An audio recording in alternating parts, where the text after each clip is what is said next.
भारत गौरव आचार्य श्री पुलक सागर जी गुरुदेव के प्रवचन और धार्मिक कार्यक्रम देखने एवं सुनने के लिए जिन शरणम मीडिया चैनल को अभी सब्सक्राइब करें और बेल आइकॉन पर क्लिक जरूर करें। प्यारी प्यारी भव्य आत्माओं,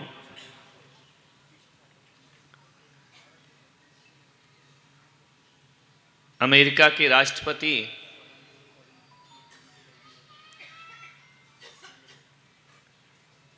अब्राहम लिंकन, जिन्होंने अपने बच्चे का दाखिला एक स्कूल में कराया,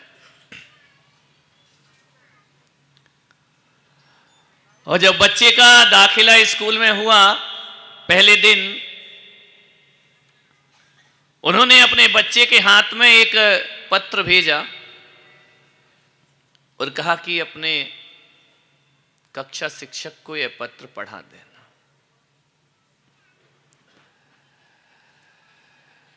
कक्षा शिक्षक ने, क्लास टीचर ने जैसे ही पत्र खोला पहले दिन,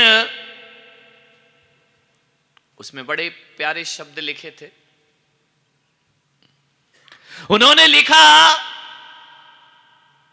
कि आदरणीय शिक्षक महोदय, ये भाषा उनकी नहीं थी, ये मेरी है। वो क्या जाने आदरणीय, वो तो विदेशी लोग हैं, लेकिन हम उनकी भाषा क्यों बोले, हम अपनी भाषा बोलेंगे। विचार, उन्होंने कहा कि आदरणीय शिक्षक महोदय, मैं आपसे निवेदन करता हूं कि आज मेरे बच्चे का स्कूल में दाखिला हुआ है, पहला दिन है। मेरे बच्चे को ये सोच करके शिक्षा मत देना कि वो राष्ट्रपति का बेटा है। ध्यान रखना, ये सोचकर मत पढ़ाना, ये एहसास भी नहीं होने देना कि राष्ट्रपति का बेटा है। इसे जो भी शिक्षा देना, आम नागरिक और आम आदमी का बच्चा समझ करके इसे पढ़ाना। मैं आपसे निवेदन करता हूं, इस बच्चे को केवल अक्षर का ज्ञान नहीं देना, जिंदगी का ज्ञान भी देना। इस बच्चे को यह पढ़ाना कि बड़ों के प्रति हमारे क्या कर्तव्य होते हैं और छोटों के प्रति क्या दायित्व हुआ करता है, ये पढ़ाइए। मैं किताबी ज्ञान से ज्यादा जिंदगी ज्ञान का आपसे निवेदन करता हूं। और इस बच्चे को ये पढ़ाना कि जिंदगी रेल की पटरी नहीं है कि जिस पर सरपट रेल दौड़ती जाए, सीधी सीधी पटरियां चलती हैं। इसे ये बताओ कि जिंदगी रेल की पटरी नहीं, जिंदगी गंगा की धार हुआ करती है, जो कभी आका हिमालय से गिरती है तो कभी सुंदर सुंदर घाट पे पहुंचती है, कहीं बियाबान जंगलों में पहुंच जाती है, कभी तमाम आकर्षण होते हैं। इस बच्चे को पढ़ाओ कि जिंदगी एक सांप सीढ़ी का खेल है। यहां सीढ़ी पर चढ़ाने वाले भी लोग मिला करते हैं और सांप बनकर डसने वाले लोग भी मिला करते हैं। और मेरे बच्चे को यह शिक्षा प्रदान करो कि कभी कभी जिंदगी में गिर जाएं तो भी हमारा मन नहीं गिरना चाहिए, और ऊंचाइयों को पाए तो अहंकार के शिखर पे जाके बैठना नहीं चाहिए। ध्यान रखना, इस बच्चे को यह सिखाओ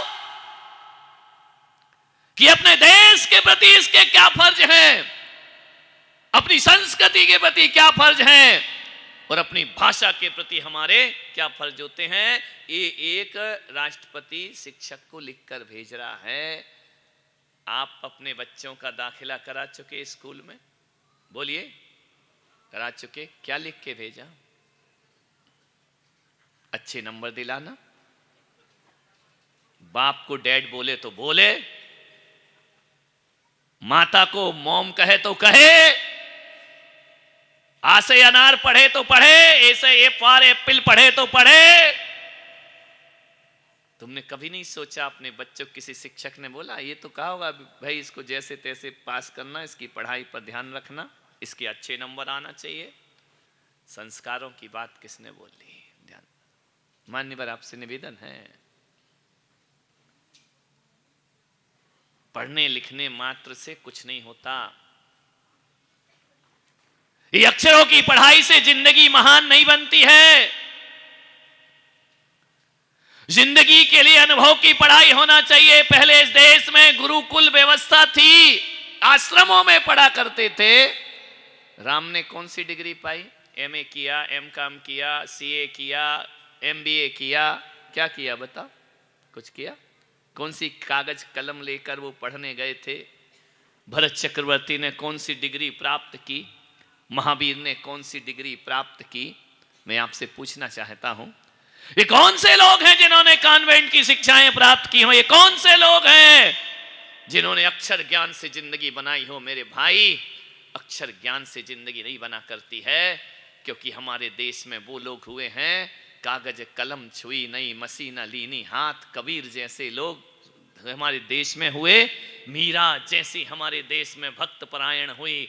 मान्यवर, ये वो लोग हैं जिन्होंने कभी स्कूल का मुंह नहीं देखा, ये वो लोग हैं जिन्होंने कभी कागज कलम नहीं उठाया, इन्हें अपने हस्ताक्षर करना भी नहीं आते थे, लेकिन ये लोग जिंदगी की पढ़ाई ऐसी पढ़ करके गए इस देश से, ऐसी पढ़ाई और ऐसी अनुभव की जिंदगी इन्होंने पढ़ी कि आज पढ़े लिखे लोग इन पर पीएचडी कर रहे हैं। मान्यवर, इन पर रिसर्च कर रहे हैं। ध्यान रखना, जिन्होंने कभी स्कूल नहीं देखा, कलम नहीं उठाई, कागज छुई नहीं, उन पर लोग पीएचडी कर रहे हैं। मान्यवर, पढ़ाई कौन सी है?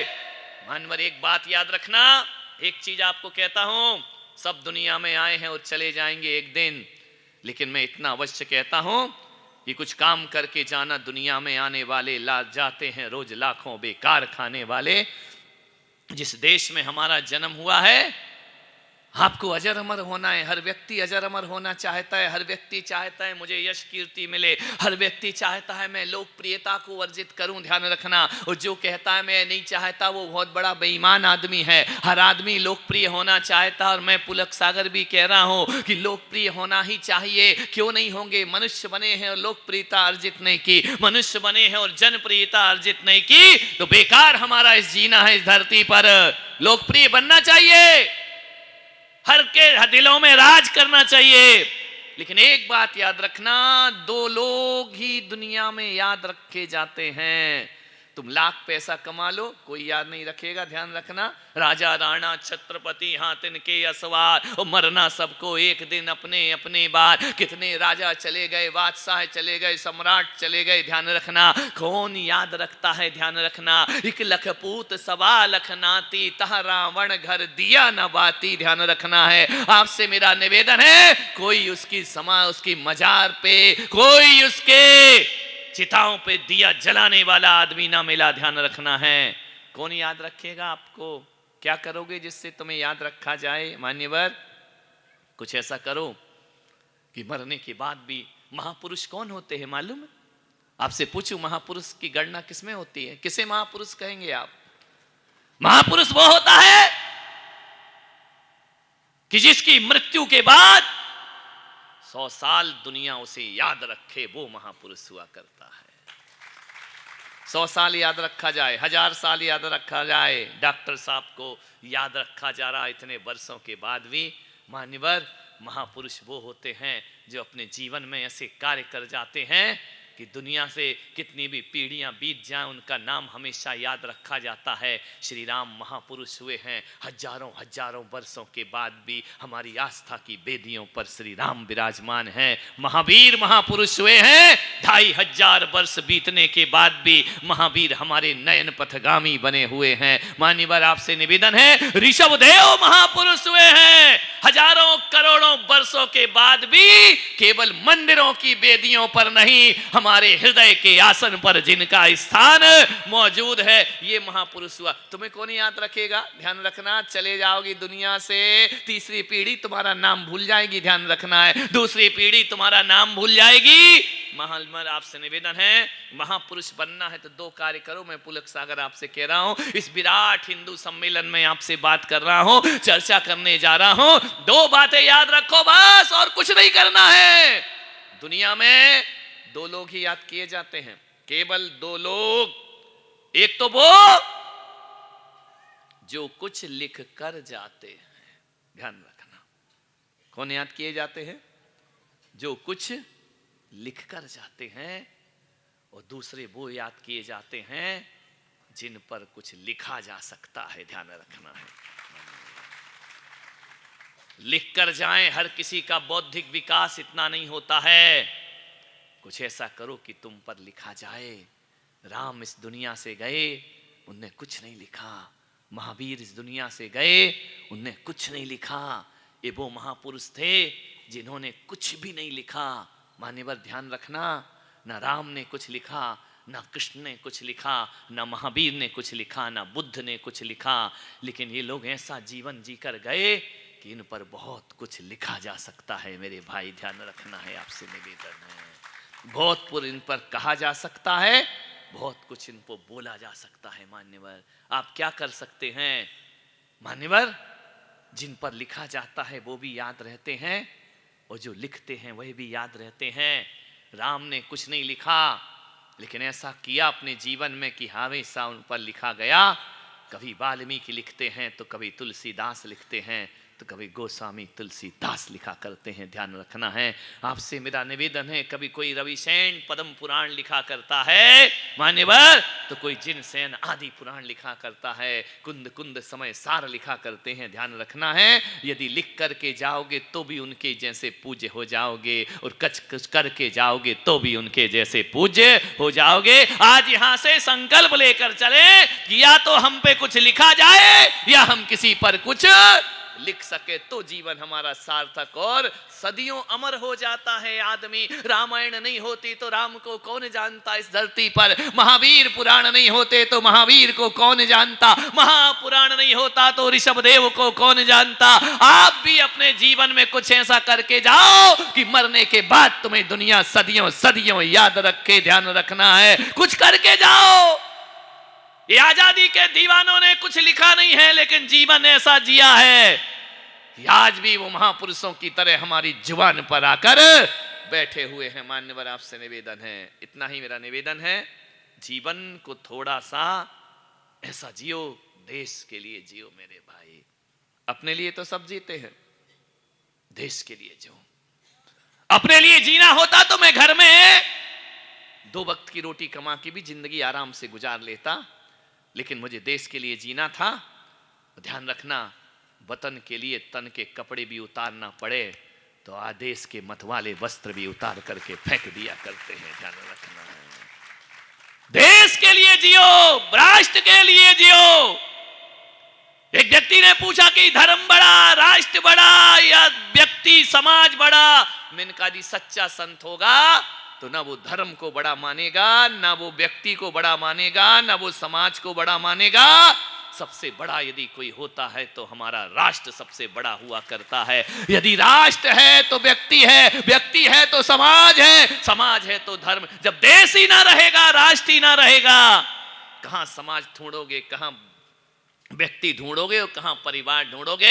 हमारा सबसे पहला फर्ज है राष्ट्रभक्ति हमारे अंदर जागृत होना चाहिए। अभी अभी हमारे मुरलीधर जी ने अभी अपने व्याख्यान में कहा कि सबसे पहला हमारा कर्तव्य हुआ करता है हम राष्ट्र के बारे में सोचें, राष्ट्र के बारे में चिंतन करें। मान्यवर, ना पार्टीबाजी में जाना है, ना पंथवाद में जाना है, हमें भारत को मजबूत बनाना है। ध्यान रखिए, आपसे निवेदन है मेरा आपसे, एक आग्रह है मेरा आपसे। कश्मीर से लेकर कन्याकुमारी तक कोई यहां पर तनातनी नहीं है। मान्यवर, कश्मीर से कन्याकुमारी तक कोई तनातनी नहीं है। कश्मीर से कन्याकुमारी तक जो भी हैं वो सब सनातनी है। ध्यान रखना, आपसे निवेदन, आग्रह है मेरा आपसे, भारत को मजबूत बनाओ, राष्ट्र को मजबूत बनाओ। समृद्ध देश होना चाहिए हमारा, देश के प्रति स्वाभिमान होना चाहिए। स्वामी विवेकानंद जब अमेरिका गए, वो जैसे ही अमेरिका जाते हैं, उनका भगवा चोला देखते हैं लोग, उनका मजाक बनाते हैं।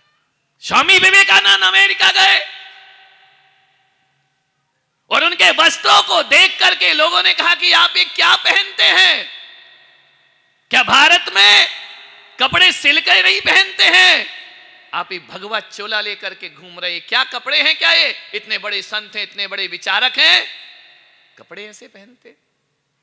स्वामी विवेकानंद ने कहा, मैं तो सोचता था कि अमेरिका बहुत तरक्की कर गया है, मैं तो सोचता था कि अमेरिका ने बहुत विकास किया है, बहुत उन्नति की है।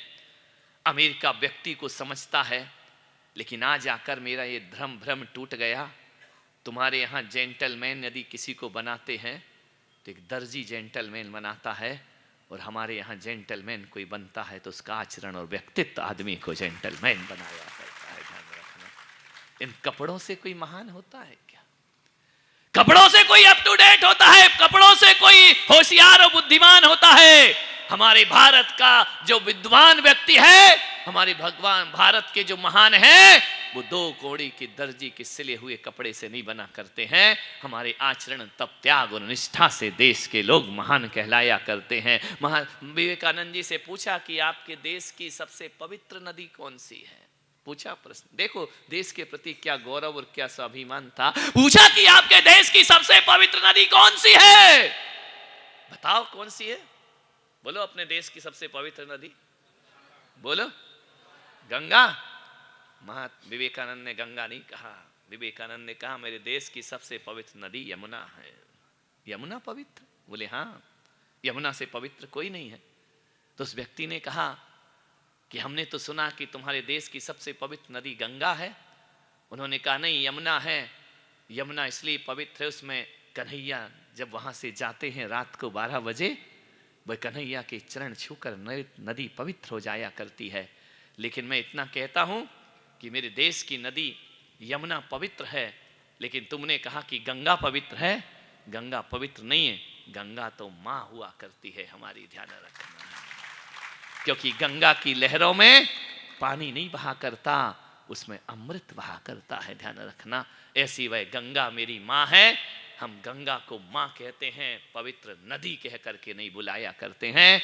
अरे नदियां तो विश्व के सारे देशों के पास हुआ करती है, लेकिन पानी के रूप में कोई माँ बहती है, वह गंगा केवल मेरे हिंदुस्तान के पास हुआ करती है। ये देश का गौरव था, देश के प्रति स्वाभिमान था। मान्यवर, आपसे निवेदन करता हूं, अमेरिका ने कहा भारत के लोग कितने पिछड़े हैं, इतने पिछड़े हुए हैं। ये कहते हैं कि चंद्रमा में देवता है, सूर्य में देवता है, नदियों में देवता है। ये पागल लोग हैं, ये पढ़े लिखे नहीं, पिछड़े हुए लोग हैं। हमने कहा कि जाओ अमेरिका से कह देना, हमारा संदेश पहुंचा देना उन तक कि हम पागल लोग नहीं हैं, हम वो लोग हैं, हम ऐसे लोग हैं कि हम भारत के वो लोग, हमारी संस्कृति वह संस्कृति है, हमें जिससे जो मिलता है हम उससे रिश्ते जोड़ लिया करते हैं। ध्यान रखना, उससे अपने संबंध बना लिया करते हैं। तुम कहते हो कि चंद्रमा में ईंट है, मिट्टी है, धूल है, वहां कोई देवताओं का निवास नहीं है। हम स्वीकार करते हैं कि कोई देवताओं का निवास नहीं है, फिर भी हम चंदा को मामा कह करके बुलाया करते हैं, फिर भी हम सूर्य को नारायण कह करके बुलाया करते हैं, फिर भी हम धरती को, तुम तो कहते हो कि चंद्रमा में, हम नहीं जानते कि चंद्रमा में क्या है। उस समय अपन चंद्रमा में पहुंचे ही नहीं थे, पहुंच के भी क्या कर लोगे? चंद्रमा में पहुंच के कौन सा बड़ा तीर मार दिया? ध्यान रखना है, भारत चंद्रमा में नहीं पहुंचा करता है। भारत तो वहां पहुंचता है जहां चांद तारे नीचे रह जाते हैं, बैकुंठ और मोक्ष की यात्रा कोई करता है तो हमारा हिंदुस्तान किया करता है। चांद तारे तो बहुत छोटी बात है भारत के सामने। मान्यवर, उन्होंने कहा कि आप चंद्रमा में भगवान मानते हैं। हमने कहा बिल्कुल मानते हैं और मानते रहेंगे, हमारी सनातन परंपरा है, हमारी धर्म परंपरा है। बोले ऐसे कैसे, ये तो अंधविश्वास है। मैंने कहा हम अंधविश्वासी लोग नहीं है। ध्यान रखना, मैं आपके अंदर भारत का स्वाभिमान भरने का प्रयास कर रहा हूं। हम भारत के वो लोग हैं, हमें जिससे जो मिला उससे रिश्ते जोड़ लिए। तुम तो चंद्रमा की मिट्टी और खाक की बात करते हो, हम तो सामने बैठे हुए देखते हैं कि जो धरती हमें अनाज देती है, हमारी भूख मिटाती है, वह ऊबड़ खाबड़ मिट्टी के टीले और कंकरों वाली धरती भी जो हमें अनाज देती है, हम उससे अपनी माता का संबंध बना लिया करते हैं। ध्यान रखना, हम साक्षात धरती को माता कहा करते हैं। जो गंगा हमारी प्यास बुझाती है, हम गंगा को माँ कह करके बुलाया करते हैं। अरे जिस वतन में हम रहते हैं, जो वतन हमें पालता है, पोसता है, संस्कारों से सींचता है, उस वतन को हम भारत माता कह करके बुलाया करते हैं। तुम किसकी बात करते हो? हमें हमें सूर्य से जो तेज मिलता है, ओज मिलता है, जीवनदायी किरणें मिलती हैं, हम सूर्य को नारायण कह करके बुलाया करते हैं। चंद्रमा से शीतलता मिली, हमने मामा का रिश्ता जोड़ लिया। और तो छोड़ो, अमेरिका से हमने इतना ही कहना चाहते हैं कि जो गाय हमें जिंदगी भर दूध पिलाती, उसको भी हम अपनी माता कह करके बुलाया करते हैं। निवर निवेदन है, तो जिन कागजों पर कोई सत्य की बातें लिख देती आती हैं, उस कागज को हम जिनवाणी माता कह करके बुलाया करते हैं। ध्यान रखना है, हमें जिससे जो मिला हमने उससे रिश्ते जोड़ लिए। हम एहसान फरामोश नहीं, एहसान मंद लोग हुआ करते हैं। ध्यान रखना, हम वो लोग हैं मान्यवर, दुनिया को जीतने वाले हजारों लोग होंगे, लेकिन दिलों को जीतने वाला केवल अपना हिंदुस्तान हुआ करता है, जो दुनिया पे राज नहीं करता, दिलों में राज किया करता है। हम देश के वो लोग हैं मान्यवर। आपसे मेरा निवेदन है, गाय को हम मां कह करके बुलाया करते हैं। मान लो गाय हमारी माता है, जो हमें दूध देती है। एक युद्ध हुआ, द्वितीय विश्व युद्ध हुआ, मार काट मची, हिंसा हुई, युद्ध चल रहा था। एक जापान के सैनिक को बहुत प्यास लगी, तड़प रहा था, उसको गोली लगी, लेकिन अंतिम समय वह पानी पानी चिल्लाता है। भारत के सैनिक ने देखा कि तो जमीन पर पड़ा है। भारत वो है, निहत्थे को दुश्मन नहीं माना करता है, ध्यान रखना है। भारत का सैनिक गया, अपने पानी की बोतल खोली और उसके मुंह में पानी डालने लगा। जैसे ही पानी डाला कि पानी मुंह में भी नहीं गया कि जापान के सैनिक ने कटार निकाली और भारत के सैनिक के पेट में डाल दी। बेहोश हो गया, घायल हुआ। तुरंत आनन फानन में दोनों को चिकित्सा के लिए कैंपों में भेजा गया। दोनों चिकित्सा के लिए गए। एक तरफ जापान का सैनिक लेटा है और एक तरफ भारत का सैनिक लेटा है।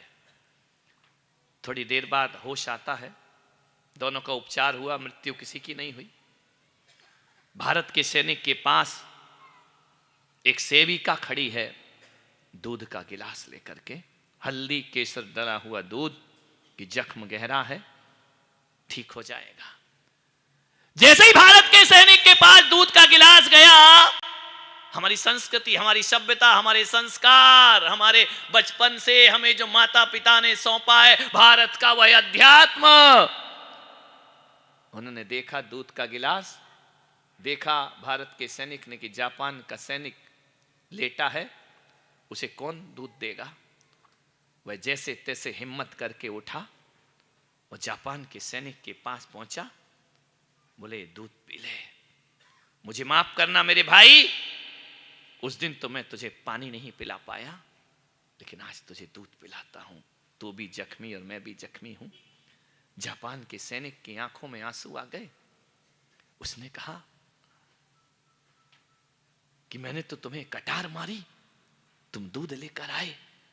बोले यही मेरी भारत है, यही मेरे भारत के संस्कार है। जापान के सैनिक ने उस दिन पहली बार कहा, भी मुरलीधर जी कह रहे थे ना कि माता केवल भारत को कहा जाता है, लेकिन क्यों कहा जाता है। पहली बार जापान के सैनिक ने कहा कि आज मुझे समझ में आया कि भारत को माता क्यों कहा जाता है, क्योंकि माता वो होती है जो अपनों के बच्चों को नहीं, दुश्मन के बच्चे को भी दूध पिलाया करती है। ध्यान रखना। आज पता चला कि उस दिन मैं पानी नहीं पी पाया, लेकिन ये भारत माता का सपूत मुझे दूध पिलाने को तैयार है। जमीन पर चरणों में गिर गया उसके, और पहली बार जापान के सैनिक ने कहा, वो वही मैं आपसे कह रहा हूं, बोलिए भारत माता की जय। ध्यान रखना, ये संस्कार जिस देश में हो मान्यवर, ऐसे ही माता नहीं कह दिया जाता है। कहा ना कि चीन को माता बोलना जरा जम रहा है क्या दिनेश जी? चाइना माता काहे की चाइना माता? अमेरिका माता जमता है क्या? जापान माता, थाईलैंड माता, अरे जुबान ही नहीं निकलती है, ध्यान रखना, बोल के देखो कभी। अफ्रीका माता,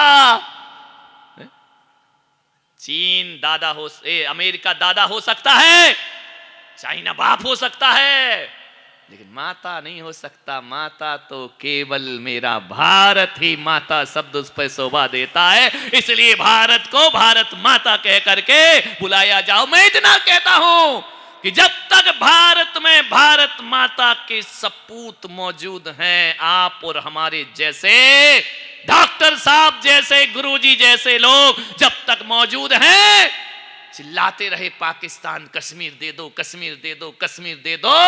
कश्मीर तो छोड़ो, हम कश्मीर की तस्वीर भी तुम्हें देने को तैयार नहीं है, ध्यान रखना। कश्मीर कैसे दे देंगे? अपने देश के प्रति गौरव पैदा करो। कश्मीर कोई जमीन का टुकड़ा नहीं है, कश्मीर हमारे हाथों की लकीर है मेरे भाई, ध्यान रखना। और कोई अपनी तकदीर किसी को कैसे दे सकता है मान्यवर? ये तकदीर है हमारी कश्मीर। कश्मीर दे दीजिए, क्या दे दें? हम पाकिस्तान ने हम इसे मांगने ही सीखा है, ध्यान रखना। अमेरिका से कहता तोप तमंचे दे दो, चाइना से कहता है रुपया पैसा दे दो, भारत से कहता है कश्मीर दे दो। अरे हद हो गई यार, मांगने की कटोरा फेंकना मेरे भाई, ध्यान रखना। तू हमेशा ही भिखारी बन करके खड़ा रहता है, ये दे दो, वो दे दो, ये दे दो। जिसका लिया उसका आज तक लौटाया ही नहीं है मान्यवर, ध्यान रखना है। लाल बहादुर शास्त्री इस देश के प्रधानमंत्री हुए, बड़े गौरवशाली व्यक्ति थे।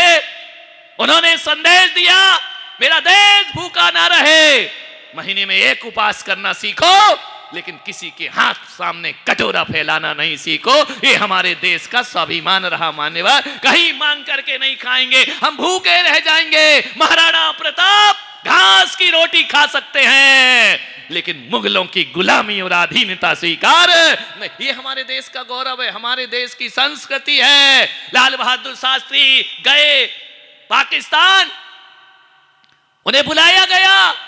उस समय भुट्टो वहां के प्रधानमंत्री थे, जुल्फिकार भुट्टो प्रधानमंत्री। जैसे ही लाल बहादुर शास्त्री को एक पत्रकार ने पूछा, अब शास्त्री जी तो शास्त्री जी थे, उनकी हाइट थोड़ी कम थी, भुट्टो की हाइट ज्यादा थी।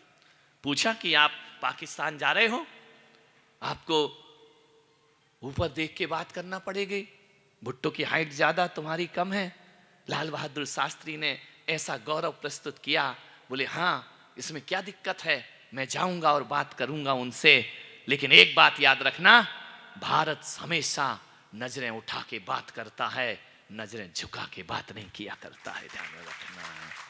क्या क्या लोगों दीवाने थे देश के प्रति, क्या इनके बलिदान थे देश के प्रति, क्या इसके अंदर गौरव था देश के प्रति। विवेकानंद जी अमेरिका गए, अमेरिका में किसी लाइब्रेरी में उन्हें ले जाया गया, और ले जा करके जब दिखाया तो वहाँ बहुत सी पुस्तकें रखी हुई थी, धर्म ग्रंथ रखे हुए थे। स्वामी विवेकानंद जी वहाँ पर पहुँचे, और जैसे ही पहुँचे तो कहा, एक व्यक्ति ने व्यंग्य किया, देखो सारी दुनिया के धर्म, इस दुनिया में जो पैदा हुए अभी अभी के धर्म, ये बाइबल रखी है, ये कुरान रखे हैं, ये बड़े बड़े ग्रंथ रखे हैं, ये दूसरे धर्मों के ग्रंथ रखे हुए हैं। तुम्हारी गीता देखो इस लाइब्रेरी में सबसे नीचे पड़ी हुई है, इसे ऊपर नहीं नीचे रखा है। स्वामी विवेकानंद ने कहा कोई बात नहीं, मेरे गीता की जगह वही हुआ करती है। बोले ऐसे कैसे, इसको तो ऊपर रखना चाहिए, भारत का सनातनी धर्म है, गीता ऊपर आना चाहिए। स्वामी विवेकानंद ने कहा ना, गीता बिल्कुल सही जगह रखी है, मैं स्वाभिमान की बात कर रहा हूँ, देश के स्वाभिमान की बात कर रहा हूँ। उन्होंने कहा गीता वहीं होना चाहिए। बोले गीता वहां क्यों है, ये तो अपमान है। बोले नहीं, सारे धर्म ऊपर हैं और गीता सबकी नींव और आधार शिला हुआ करती है। आधार यदि कोई है तो गीता है, इसके ऊपर सारे धर्मों के ग्रंथ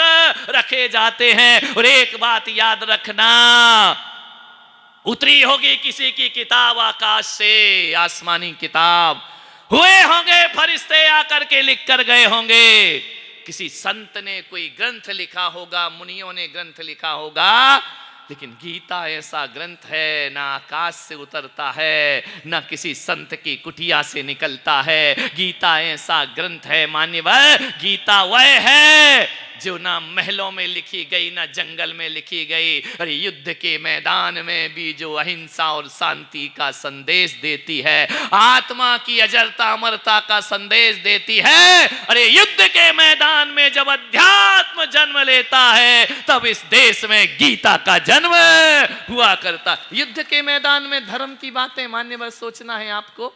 जहां लड़ाइयां हैं, मार काट है, वहां आत्मा की अजरता और अमरता की बातें। नेवम छिद्रंती शस्त्राणि नेवम दहंती पावका, ये संदेश मान्यवर कहां है ऐसा देश दुनिया में। जब युद्ध हो रहा था ना कौरव पांडवों का, नारायण कृष्ण ने अर्जुन से कहा कि अर्जुन गांडी उठाओ, वो जो हाथी आ रहा है उसके गले में जो घंटी है उस पर सरसंधान करो। अर्जुन ने कहा कि हाथी पर वार करो? बोले नहीं, उसके गले में जो घंटी है उस पर सरसंधान करो।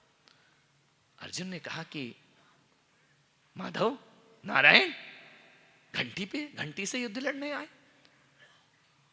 नारायण कृष्ण ने कहा कि देर मत करो, जो मैं कह रहा हूं वो करो। जैसे ही सरसंधान किया अर्जुन ने, हाथी के गले में बंधी हुई घंटी धड़ से नीचे गिरती है। पूछा अर्जुन ने कि ये क्या किया नारायण? बोले ये ध्यान रखना भारत कैसा है। उन्होंने कहा कि युद्ध का मैदान है, ये कुरुक्षेत्र है, और वहां पर एक चिड़िया का बच्चा बैठा हुआ है। हम लड़ेंगे और वो मारा जाएगा, इसलिए मैंने घंटी गिराई, घंटी उसकी सुरक्षा बनेगी, बच्चा जीवित रहेगा। ध्यान रखना है मान्यवर, ये अहिंसा परमो धर्म युद्ध के मैदान में भी यदि कोई देखता है तो भारत का सत्य सनातन धर्म देखा करता है। मान्यवर आपसे निवेदन है, आग्रह है मेरा आपसे, देश के प्रति गर्व पैदा करो। ऐसा गर्व होना चाहिए, जननी जन्मभूमिश्च स्वर्गादपि गरीयसी। ध्यान रखना है, जननी और जन्मभूमि स्वर्ग से भी महान होना चाहिए। आपसे निवेदन है, कभी 2 वक्त देश के लिए भी निकाला करो, राष्ट्र के लिए भी निकाला करो। कभी 10 मिनट अपने देश के हित का चिंतन किया करो।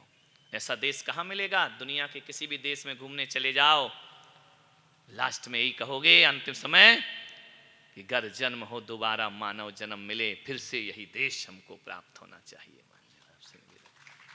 विभिन्न संस्कृतियां, विभिन्न सभ्यताएं, कहा ये हिंदू सम्मेलन हो रहा है और मैं 4था 5वां अटेंड कर रहा हूं। ध्यान रखना, ओबरी में हुआ, सब जगह हुआ, मुझे बुलाया गया संघ ने, जाता हूं अच्छा लगता है। संघ के बीच बोलो तो ऐसा लगता है कि भारत के बीच बोल रहा हूं बैठ करके। ध्यान रखना, संघ कोई राजनीतिक पार्टी नहीं है, संघ कोई वोट बैंक की पार्टी नहीं है, संघ कोई कुर्सी पर बैठने वाले नहीं है। ध्यान रखना, संघ यदि कोई है राष्ट्रीय स्वयंसेवक संघ, तो यह केवल भारत माता की मजबूती प्रदान करने वाले भारत माता के सच्चे सपूतों का एक संगठन है। किसी पार्टी से कुछ लेना देना थोड़ी है, देश मजबूत करो। ऐसी कौन सी पार्टी है इस देश में जिसमें हिंदू नहीं है? है कोई पार्टी? सब पार्टी में हिंदू हैं मेरे भाई, चाहे छोटी पार्टी हो, चाहे बड़ी पार्टी हो, चाहे नेशनल लेवल की हो, चाहे 2-4 लोगों की बनाई हुई पार्टी हो, चाहे अकेले की बनाई, ऐसी भी पार्टियां इस देश में। ध्यान रखना है, लेकिन सब पार्टियों में हिंदू तो है ना, कि नहीं है? सब में हिंदू है मेरे भाई। लेकिन ये हिंदू सम्मेलन किस लिए हो रहे हैं? लोगों ने कहा कि आज फिर हिंदू मुसलमान की बात होगी। नहीं होगी, मैं क्यों करूं मान्यवर? मैं तो आपसे निवेदन करता हूं, हम हिंदू मुसलमान की बात क्यों करें? हम तो हिंदू हैं, हिंदू की बात करेंगे, मुसलमान की बात करने की कोई आवश्यकता ही नहीं है। ये हिंदू सम्मेलन हो रहा है, किसी जाति के विरोध के लिए नहीं हो रहा है, किसी मजहब के विरोध में नहीं हो रहा है। हम हिंदू हैं, हिंदुत्व को मजबूती देने के लिए। और हिंदुस्तान में रहकर हिंदू की बात करना सांप्रदायिकता कैसे हो सकती है मेरे भाई? ध्यान रखना है मान्यवर, अपने देश की बातें करना, अपने देश को मजबूत करना। और देश को मजबूत करने का मतलब है व्यक्ति को मजबूत करना, व्यक्ति का मतलब है अपनी संस्कृति को मजबूत करना, अपनी अस्मिता को बचा करके रखना। जो अतीत में भूलें हुई हैं, उन भूलों से शिक्षा लेकर भविष्य का निर्माण करना हिंदू सम्मेलन का मुख्य उद्देश्य हुआ करता है। ध्यान रखिए मान्यवर, अतीत में बहुत भूलें हुई हैं। हमारे वो लोग थे जिन्होंने चोटियां कटा ली, जिन्होंने धर्म बदल लिए, तिलक मिटा लिए। अरे ऐसे लोग कैसे हमारे देश के मजबूत लोग हो सकते? मान लो उनकी गलतियां हर भुगत हम लोग रहे मान्यवर, वरना हमारे यहाँ तो ऐसे ऐसे लोग भी हुए हैं कि नाखून निकाले गए, आंखें नोची गई, जुबान चीरी गई, एक एक अंग को लहू लुहान कर दिया।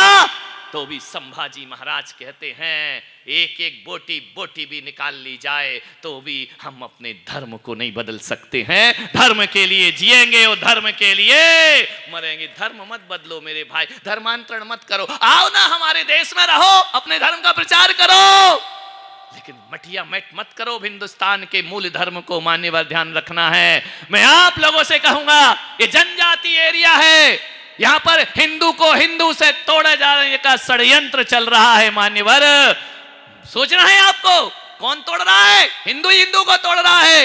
ये जनजाति लोग, हमारे आदिवासी भाई लोग, इन्हें कहा जा रहा है तुम हिंदू नहीं हो। ध्यान रखना, एक नई पार्टी बना ली गई है, बना करके पूरे हिंदुत्व से उनको तोड़ने का षड्यंत्र हो रहा है। ऐसे में हिंदू सम्मेलन बहुत ज्यादा आवश्यक और महत्वपूर्ण हो जाया करते हैं। मान्यवर आज से निवेदन है, पार्टी रहो कोई दिक्कत नहीं है, लेकिन हम हिंदू नहीं है, तुम हिंदू से बाहर हो। नहीं मेरे भाई, हिंदू तो हिंदू हो सकता, हर पार्टी में हिंदू हो सकता है, लेकिन मुझे लगता है कि किसी भी पार्टी में हिंदू दिखाई नहीं देता। हिंदू हैं सब में, लेकिन हिंदू है कोई भी नहीं। ध्यान रखना, यदि इस देश में, मैं पूरे देश में घूम रहा हूं, हिंदू ढूंढने का प्रयास कर रहा हूं, यदि यहां कोई भी पार्टी हो, हिंदू कहां दिखाई देते हैं? लोग हैं, कोई ब्राह्मण है, कोई क्षत्रिय है, कोई वैश्य है, कोई जाट है, कोई गुर्जर है, कोई मीणा है। अरे मेरे भाई, जाट गुर्जर मैना ब्राह्मण जैन ये नहीं, हिंदू वह है। हिंदू हिंदू देखना चाहिए। जातियों में बट गया हिंदू, भाषाओं में बट गया हिंदू, पार्टियों में बट गया हिंदू, क्षेत्रों में बट गया हिंदू। मैं चाहता हूं ये सब हिंदू नहीं है, ये सब जब एक हो जाते हैं तब वे सब हिंदू कहलाया करते हैं। मेरे भाई ध्यान रखना है, हम ब्राह्मण बन करके गए, हम क्षत्रिय बन करके गए, हम वैश्य बन के गए, हम वाणिया बन कर गए।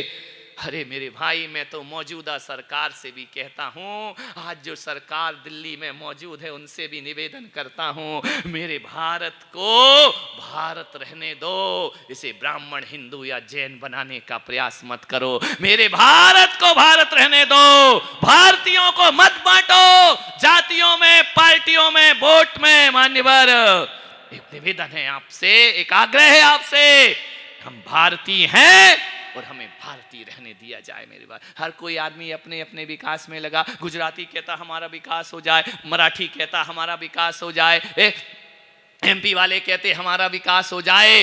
अरे एक आदमी तो बोले कि मेरे भारत का विकास हो जाए। मान्यवर ध्यान रखना है, भारत देश हमारा है, जाति और प्रांतों में बंटना नहीं है। मैं हिंदुओं को खोज रहा हूं, हिंदू कहां है? कौन सी पार्टी में हिंदू बताइए? आज मैं खुलेआम कह रहा हूं, यदि हिंदू होता इस देश में, हम जातिगत ना होते, क्षत्रिय ब्राह्मण वैश्य ना होते, हिंदू होते, तो मैं पुलक सागर कहता हूं कि इस देश में यदि हिंदू होता तो इतने वर्षों में भी गौ हत्या पर प्रतिबंध नहीं लग पाया। कहां है वो हिंदू बताइए? गाय की हत्या इस देश में होती है, गाय का मांस एक्सपोर्ट किया जाता है।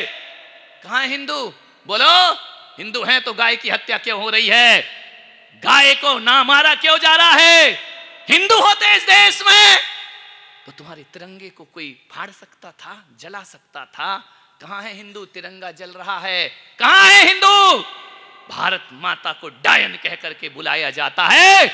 किस पार्टी में हिंदू है बताइए ना, मैं आपसे पूछ रहा हूं, चाहे मौजूद पार्टी हो चाहे गैर मौजूद पार्टी हो, हिंदू है तो बताइए। आपसे मैं पूछने जा रहा हूं, यदि इस देश में हिंदू हैं तो तिरंगे का अपमान कैसे हो रहा है इस देश में? मान्यवर आपसे मैं पूछना चाहता हूं, यदि इस देश में हिंदू हैं तो भारत माता को गाली कैसे दी जा रही है? उस देश में यदि हिंदू हैं तो हिंदी से परहेज क्यों किया जा रहा है? उस देश में यदि हिंदू हैं तो दिन दहाड़े कन्हैया की हत्या कैसे हो जाया करती है? मैं आपसे पूछना चाहता हूं, एक यक्ष प्रश्न मैं आपसे पूछना चाहता हूं। इस देश में हिंदू हैं तो खुलेआम बलात्कार क्यों हो रहे हैं हमारी बेटियों के साथ। और इस देश में यदि हिंदू हैं तो सेवा और पैसा के नाम पर धर्मांतरण क्यों हो रहा है इस देश में। मान्यवर, मैं आपसे पूछना चाहता हूं, मैं हिंदू ढूंढना चाहता हूं मान्यवर, हिंदुओं को खड़ा करना चाहता हूं। यदि हिंदू इस देश में है तो हिंदुस्तान को गाली देने वाले की जबान खींच लेना चाहिए मेरे भाई।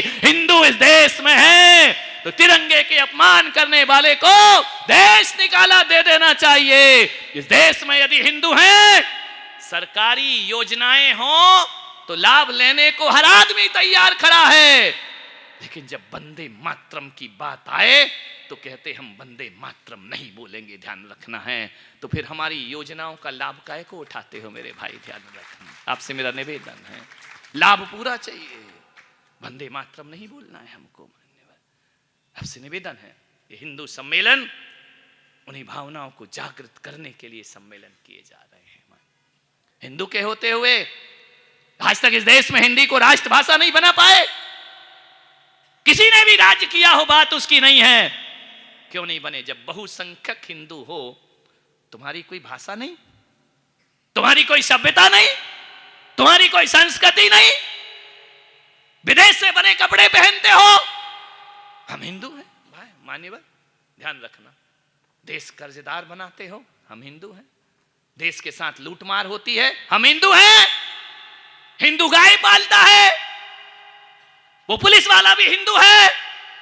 जो चेक पोस्ट से निकाल दिया करता है वो भी हिंदू है। गाय को काटता है वो भी हिंदू है। मान्यवर, कौन कर रहा गोहत्या में जिम्मेदार? चमड़े के बेल्ट पहनते हैं, गोहत्या की बात करते हैं, ध्यान रखना है। चमड़े के पर्स रखते हैं, गाय बचाते हैं। आज यहाँ जितने लोग बैठे हैं ना, एक संकल्प करके जाना। हम संतों ने राष्ट्रीय स्वयंसेवक संघ से कहा था कि तुम्हारी इस गणवेश में चमड़े के बेल्ट और जूते नहीं होना चाहिए। मोहन जी भागवत ने एक संदेश दिया और कहा कि हटा दिए गए हैं हमारे यहाँ से, ध्यान रखना। चमड़े के बेल्ट पहनकर हम गौ रक्षा की बात नहीं कर सकते हैं, चमड़े के जूते पहनकर हम गौ रक्षा की बात नहीं कर सकते हैं। मान्यवर, ये स्वाभिमान ये जब तक हमारे अंदर भीतर से जागृत नहीं होगा, हम मजबूरी में हिंदू नहीं, दिल से हिंदू बनने का प्रयास करें। मान्यवर, आपसे निवेदन है, तब जाकर के हिंदू सम्मेलनों का कुछ होगा। पाश्चात्य संस्कृतियां, जितना फिल्मों ने हमारे देश का चरित्र हनन किया है, इस तरह की फिल्में बॉलीवुड में आ रही हैं, हमारे बच्चे पाश्चात्य संस्कृति की तरफ जा रहे हैं, भाग रहे हैं। मान्यवर, आपसे निवेदन है, इस पर रोक लगना चाहिए। एक बोले कि दिगंबर संत इस धरती पर नग्न विचरण करते हैं, इन पर रोक लगना चाहिए। नग्न है, अश्लीलता फैलाते हैं। मैंने कहा अश्लीलता मैं नहीं फैलाता हूं, अश्लीलता दिगंबर संत नहीं फैलाते हैं। ये परंपरा तो महादेव शिव ने भी दिगंबर वेश धारण किया था कैलाश पर बैठ करके, ध्यान रखना। ये परंपरा तो नागा साधुओं की भी परंपरा रही है। भारत में संत अश्लीलता नहीं फैलाते हैं। मैंने कहा अश्लीलता फैलाना यदि रोकना है तो सारे देश के शुभ चिंतकों को ये पिक्चरों के द्वारा से जो फैलाया जा रहा है उस पर रोक लगाना पड़ेगी। इंटरनेट से जो आ रहा है उस पर रोक लगा। हमारी ये नग्नता कोई मूर्खों की नग्नता नहीं है। विद्वान होता है दिगंबर संत, तत्व का ज्ञाता होता है, शास्त्रों का पाठी होता है। मूर्खों की तरह, पशुओं की तरह नग्न नहीं घूमा करता है, ध्यान रखना है। उनके पास प्रज्ञा है, उनके पास त्याग है, उनके पास होश है, उनके पास विवेक है। पढ़े लिखे साधु हैं, कोई अनपढ़ गंवार नहीं है। ग्रेजुएट साधु, MBA, डॉक्टर, इंजीनियर आकर दिगंबर भेष धारण कर रहे हैं। मान्यवर, ये मूर्खों का भेष नहीं है, ध्यान रखना है। ये भारत की संस्कृति और सभ्यता है। जब आप घर में जाते हो, बाथरूम में नहाते हो तो 3 बार चटकनी देखते हो, खुली तो नहीं है, ध्यान रखना।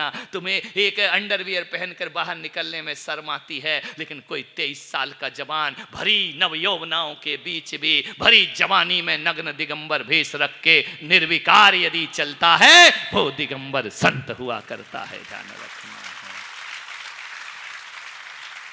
मान्यवर, निवेदन है आपसे, धर्म पर प्रतिबंध। दिवाली आई, रोको, दिए मत जलाओ, पटाखे मत चलाओ, होली में रंग मत खेलो। कमाल हो गया। फिर क्या करें मेरे भाई? वैलेंटाइन डे मनाएं? बोलो, आपसे पूछ रहे हम आपसे। हमारे त्योहारों को छीना जा रहा है। विचार करो आप। जो त्योहार आए उस पर प्रतिबंध, और भी तो त्योहार है उन पे प्रतिबंध लगाओ मेरे भाई। एक आदमी ने पूछा कि आप वैलेंटाइन डे पे रोक क्यों लगाते हैं? मैंने कहा बिल्कुल लगना चाहिए। वैलेंटाइन डे पे रोक नहीं लगेगी तो दामनी जैसे कांड होते रहेंगे इस धरती पर मान्यवर, बच्चियों की अस्मिता लूटी जाती रहेगी मान्यवर। बोलिए संघ, ये बजरंग दल, ये विश्व हिंदू परिषद, ये वैलेंटाइन डे पे रोक क्यों लगाना पड़ेगा मान्यवर? ऐसे अश्लील त्योहार, फ्रेंडशिप डे, वैलेंटाइन डे और क्या क्या आते हैं दुनिया भर के, तुम मनाते रहते मेरे भाई। सोचना है आपको, ये पाश्चात्य सड़ी गली संस्कृति ये हमारे देश पर लागू हो जाएगी? नहीं मेरे भाई, वैलेंटाइन डे नहीं। आज किसी की बेटी की अस्मिता लूटी है, उस दिन पता पड़ेगा जब तुम्हारी बहन की इज्जत लूटी जाएगी, तब लगेगा कि वैलेंटाइन डे नहीं मनाना चाहिए मेरे भाई। आपसे निवेदन है, आग्रह है मेरा आपसे, रोक लगाना पड़ेगी ऐसे त्योहारों पर। अष्टमी मनाओ, चतुर्दशी मनाओ, नवरात्रि मनाओ, 10 लक्षण पर मनाओ, पर्युषण पर मनाओ, ये भारत के सत्य, त्याग और संयम के धर्म हुआ करते। सब चीज पे तुम्हारे रोक लग रही, ये मत करो, पतंग मत उड़ाओ, ये मत उड़ाओ, वो मत उड़ाओ, तो क्या करें? बोलो आप बताइए, सोचिए। आपसे निवेदन, वासना के त्योहार हमारे देश में मनाए जाएंगे, इस पर रोक लगना चाहिए मेरे भाई, कामना और वासना के नहीं। आज कहते हैं यौन शिक्षा होना चाहिए स्कूल में, ये पाश्चात्य संस्कृति। यौन भी कोई शिक्षा की चीज है मान्यवर? बच्चे पैदा और यौन और काम वासना की पूर्ति तो अनपढ़ गंवार हमारा पशु भी कर लिया करता है, इसके लिए किसी स्कूल में जाके पढ़ना पड़ता है कि उसको मान्यवर? ये स्थिति आ गई कि बच्चों को यौन शिक्षा दी जाएगी। आपसे निवेदन है मेरा, यौन शिक्षा दे दे करके हमारी सभ्यताओं को और संस्कृति को बर्बाद किया जा रहा है। यौन शिक्षा पर प्रतिबंध लगना चाहिए। प्राकृतिक चीजें हैं, इन्हें पुस्तकों में पढ़ने की कोई आवश्यकता नहीं हुआ करती है। इन शिक्षाओं ने, इस सैटेलाइट ने, ये मोबाइल ने समय से पहले बच्चों को जवान करके रख दिया है। ध्यान रखना, आपसे मेरा निवेदन है, आपसे मेरा आग्रह है। ये भारत की संस्कृति मटिया मेट करना का एक षड्यंत्र चल रहा है। कैसे भारत से उसका आचरण छीन लिया जाए, कैसे भारत की उसकी सभ्यता छीन ली जाए, ये षड्यंत्र चल रहे हैं। विदेशी चीजें इस देश में आ रही है मान्यवर, आपसे निवेदन है मेरा।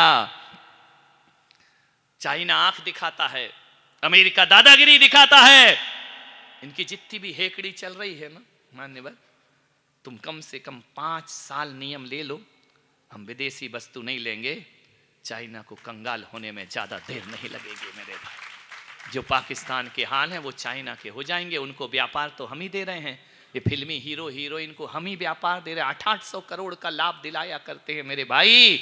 इतना पैसा लोग कहते हैं कि मंदिर बनाने में खर्च कर रहे, धर्म पंडालों में खर्च कर रहे। उनसे पूछो, क्रिकेट का बल्ला घुमाया और करोड़ों रुपए इनाम ले लेते हैं। अरे क्रिकेट के बल्लों से देश नहीं जीते जाते हैं, महाराणा प्रताप का भाला उठाना पड़ता है, तब देश और स्वाभिमान और स्वाधीनता हमें प्राप्त हुआ करती है मान्यवर। कितनी सुविधाएं आज देश में, यदि शहीद के बच्चों को 60 रुपए, मान्यवर विचार करिए, सोचिए क्या स्थिति है। शहीद के बच्चों का ख्याल नहीं है, शहीद की विधवाओं का ख्याल नहीं है। मिस वर्ल्ड, मिस यूनिवर्स, ये चल रहा हमारे देश में मान्यवर। जो रात दिन सेना खड़ी है सीमा पर, मालूम है वो रात रात जागते हैं, तब तुम चैन की नींद सोया करते हो मेरे भाई। उनको क्या मिलता है? एक सलामी बस, और कुछ नहीं मिला करता है मान्यवर। आपसे निवेदन है, ये करोड़ों रुपए इनको मिल जाया करते हैं। रोक लगना चाहिए मान्यवर, सोचना है, विचार करना है। असली भारतीय तो वही हैं जो बर्फीली घाटियों में भी खड़े होकर हमारी रक्षा किया करते हैं। ध्यान रखना, हमारी सेवा किया करते हैं। आपसे निवेदन है, हर माता, अब तो बच्चों की संख्या ही कम हो गई, एक ही बच्चा है ले दे के मान्यवर। ध्यान रख, क्या बोलें कि देश के लिए दे दो या धर्म के लिए दे दो। अब ज्यादा बोलेंगे तो सरकार कहेगी तुम जनसंख्या के खिलाफ हो, जनसंख्या बढ़ा रहे हो मान्यवर। सारे कानून हम नहीं पालन किए, वहां पैदा होते रहे, लाइन से ध्यान रखना है। आज जो अल्पसंख्यक थे वो बहुसंख्यक होने जा रहे हैं, और हम बहुसंख्यक अल्पसंख्यक होने जा रहे हैं मान्यवर। आपसे निवेदन है, बातें बहुत हैं, बस 2-4 बातें याद रखो। भाषा की गुलामी मत करो, चरित्र की गुलामी मत करो, विदेशों की अश्लीलताओं की गुलामी मत करो, विदेशी झूठी पत्तले मत चाटो मेरे भाई। भारत के स्वाभिमान को खड़ा करिए, जिंदा करिए। ध्यान रखना, भारत माता सुरक्षित तभी रहेगी जिस देश के लोग अपनी भाषा, अपनी संस्कृति, अपने रीति रिवाज, अपनी परंपराओं पे गर्व नहीं करते, उस देश को बर्बाद होने में फिर ज्यादा देर नहीं लगा करती है। ध्यान रखना, असली भारत आचरण है। श्री राम, पूरी रामायण में मुझे 3 चीज बहुत अच्छी लगी। राम का स्वभाव, राम का आचरण, ध्यान रखना, राम की सभ्यता, और कुछ नहीं है रामायण, बस ये 3 चीज महत्वपूर्ण है। पूरे राम जी के चित्र देखना, मूर्तियां देखना, हमेशा मुस्कुराती हुई मूर्तियां हैं, स्माइल है उनके चेहरे पर, गर्व है और स्माइल है। राम कह रहे हैं कि अनुकूल या प्रतिकूल कैसी भी परिस्थिति आ जाए, कभी मुस्कुराहट नहीं छोड़ना चाहिए। ध्यान रखना है, सदा मुस्कुराते रहे श्री राम, सदा मुस्कुराते रहे, विपरीत परिस्थिति में भी मुस्कुराते रहे। राम का आचरण, चरित्र राम का, सीता से विवाह करके लौटे, सीता ने कहा कि स्वयंवर होकर वापिस आए, कहा कि आप मुझे मुंह दिखाई में क्या दे रहे हैं। राम ने कहा, हे भाभी महारानी अयोध्या की, सब कुछ तेरा है। बोले नहीं, माता कैकेयी ने मुझे स्वर्ण महल प्रदान किया है, मुंह दिखाई में प्रभु आप क्या देंगे। तो राम ने कर्ण फूल लाए कि ये तुझे देता हूं। बोले ये नहीं चाहिए मुझे, ये तो मेरे पास बहुत है, भाभी महारानी हूं अयोध्या की। तो राम ने कहा कि क्या चाहती हो सीता, मुंह दिखाई। बोले आप दो, रघुकुल क्या देता है हमको। तो राम ने कहा कि हमारे रघुकुल में बहु विवाह करने की परंपरा है, और मैं वचन देता हूं सीता, तेरे अलावा कोई और मेरी पत्नी नहीं होगी, एक पत्नी व्रत में स्वीकार। ये राम का चरित्र है मेरे भाई, ये राम का चरित्र है। सोचना है कैसा चरित्र कि मैं वचन देता हूं।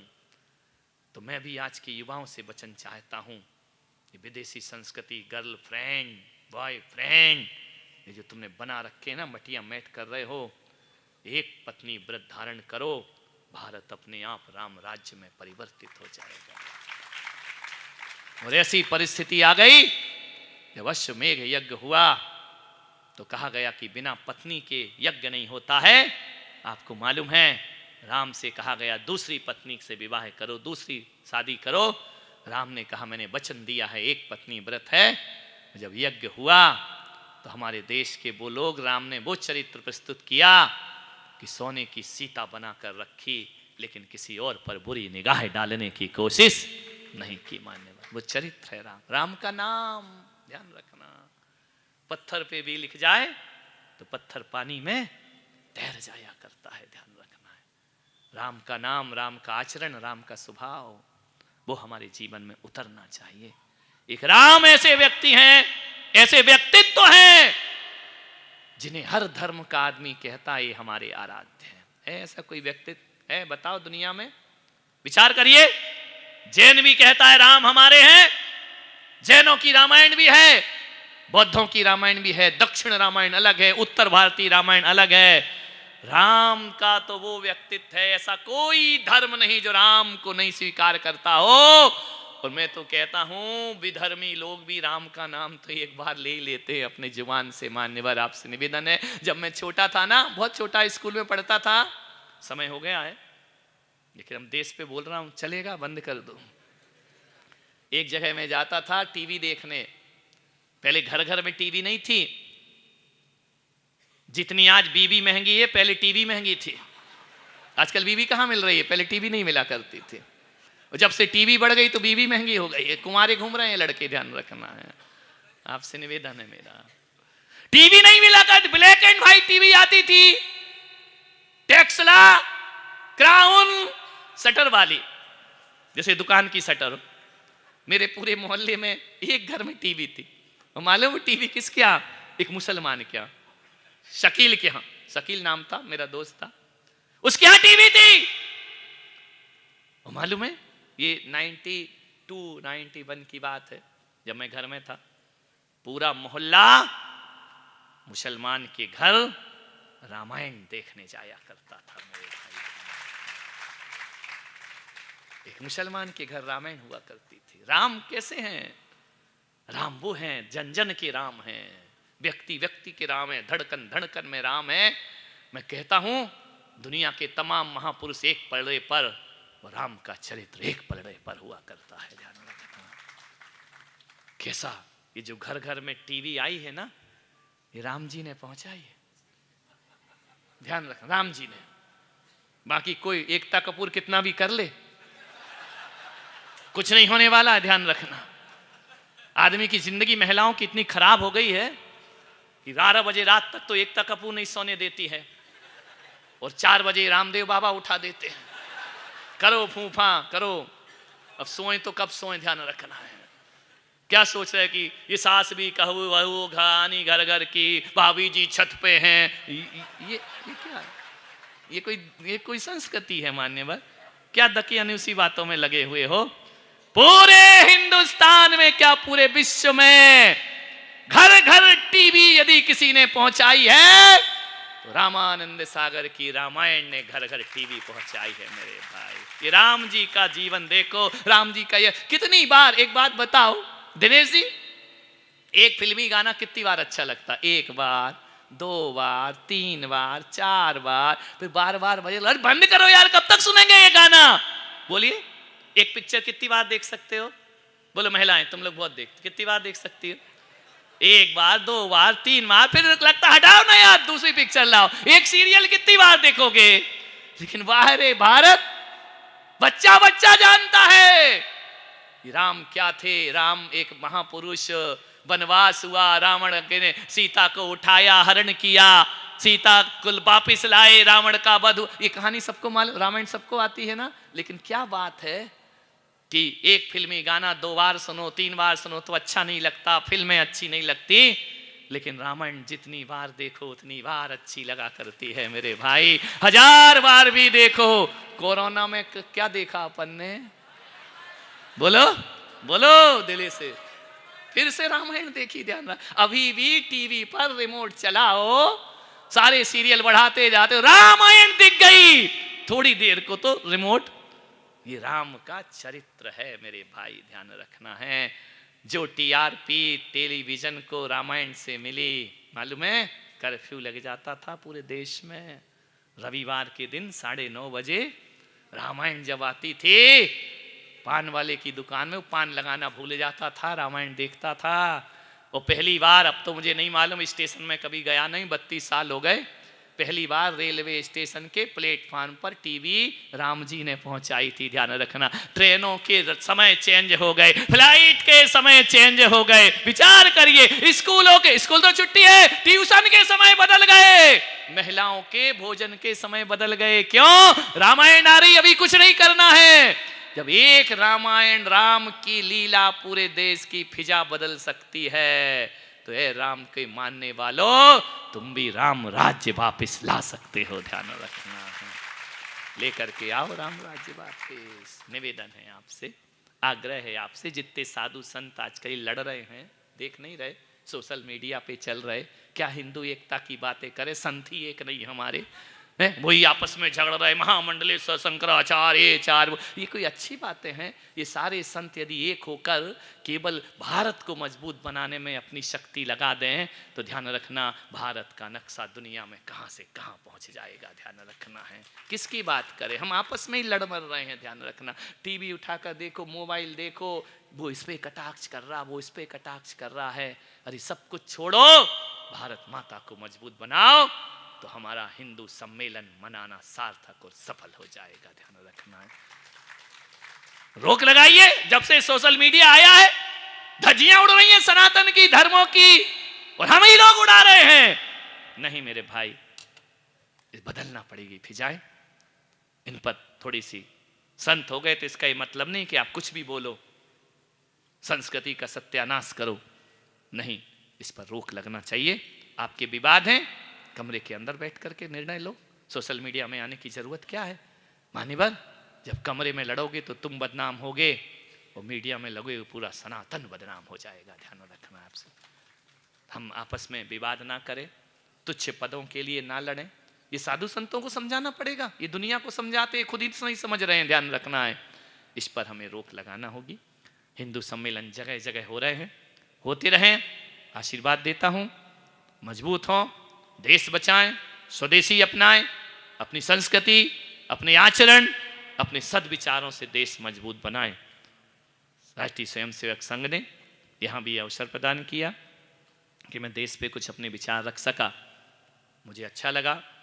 और जितना बन सकेगा, हम तो दिगंबर संत हैं, हम तो नगर नगर गांव गांव पैदल घूमा करते हैं, पद बिहारी कर पात्री नग्न दिगंबर भेष लेकर के जगह जगह जाते हैं।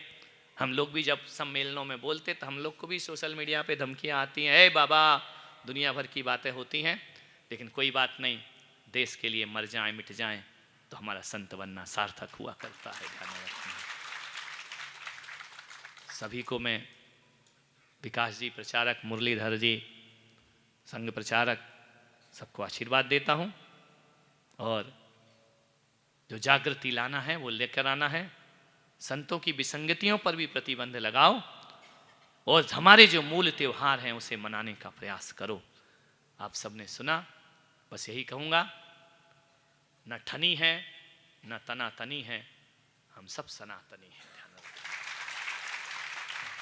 आप सबने सुना, अनुग्रहित हूँ।